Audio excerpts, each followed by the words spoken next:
નમસ્કાર મિત્રો, સ્વાગત છે ફરીકવાર આપણી યુટ્યુબ ચેનલ નકુમરીશની અંદર। આજના વિડીયોની અંદર વાત કરીએ, સરસ મજાની નવી ભરતી આવી ગઈ છે ECILની અંદર।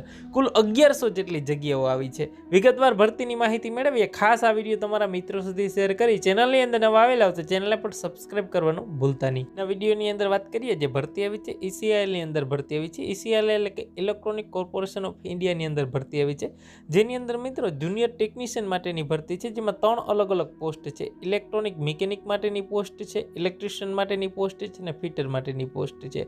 વાત કરીએ ઇલેક્ટ્રોનિક મિકેનિક માટે છે, ટોટલી છે ને 275 જેટલી જગ્યા છે। ઉંમર મર્યાદાની વાત કરીએ 30 વર્ષ સુધી છે અને પગાર છે 22,528 પગાર છે તમને મળવા પાત્ર થશે। ઇલેક્ટ્રિશિયન માટે પણ 275 જગ્યા છે, ફિટર માટે 550 જેટલી જગ્યાઓ છે મંગાવવામાં આવેલી છે।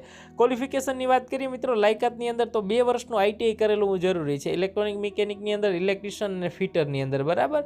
અને ત્યારબાદ મિત્રો એપ્રેન્ટિસ કરીને 1 વર્ષનો અનુભવ હોવો જરૂરી છે મિત્રો, એટલે કે એપ્રેન્ટિસ પણ કરેલું હોવું જરૂરી છે અને 1 વર્ષનો અનુભવ પણ હોવો જરૂરી છે। કુલ જગ્યાની વાત કરીએ, કક્ષા વાઇઝ જગ્યા છે ઇલેક્ટ્રોનિક મિકેનિકમાં છે 275 જગ્યા, SC ST OBC general EWS ની અંદર છે કક્ષા વાઇઝ અહીંયા જગ્યા બતાવેલી છે મિત્રો। આ તમારે PDF જોતી હોય તો તમારી ટેલિગ્રામ ચેનલ છે નકુમરીશ25, બરાબર, ત્યાંથી તમને મળી જશે। અને વિશેષ વાત કરીએ મિત્રો, જે ઉંમર મર્યાદાની અંદર છે તમને OBC SC ST માં છે અલગ અલગ તમને છૂટછાટ મળવા પાત્ર, જેવું કે OBC ની અંદર 3 વર્ષ, SC ST માં 5 વર્ષ છે, PWD ની અંદર અલગ અલગ જે એજ મર્યાદા પ્રમાણે છે છૂટછાટ મળવા પાત્ર થશે મિત્રો। હવે મિત્રો વાત કરીએ શોર્ટ લિસ્ટની પ્રોસેસ કેવી રીતે છે, તો કે તમારું મિત્રો આમાં જે કહેવાય ને કે મેરિટ બનાવવામાં આવશે 1:4 રેશિયોની અંદર। ક્વોલિફિકેશનના 60 માર્ક લેવામાં આવશે, ત્યારબાદ તમારો જે એક્સપિરિયન્સ હશે એના 40 માર્ક લેવામાં આવશે, બરાબર। અલગ અલગ એપ્રેન્ટિસનો છે, અનુભવનો છે, અલગ અલગ એક્સપિરિયન્સ છે એડ કરવામાં આવશે। ત્યારબાદ ડોક્યુમેન્ટ વેરિફિકેશન છે પ્રોસેસ આવશે, શોર્ટ લિસ્ટ પતી જશે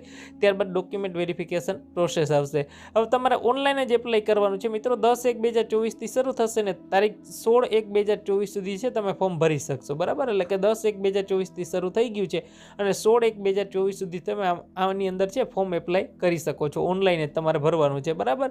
એની વેબસાઇટ પણ આપેલી છે, PDF તમારે જોતી હોય, બરાબર, તો PDF છે અમારી ટેલિગ્રામ ચેનલમાં પણ મુકાઈ ગયેલી છે મિત્રો। વિશેષ વધારે માહિતી માટે ખાસ ટેલિગ્રામ ચેનલમાં જોડાવાનું ભૂલતા નહીં। આ વિડીયોને લાઇક કરી તમારા મિત્રો સુધી શેર કરી દેજો।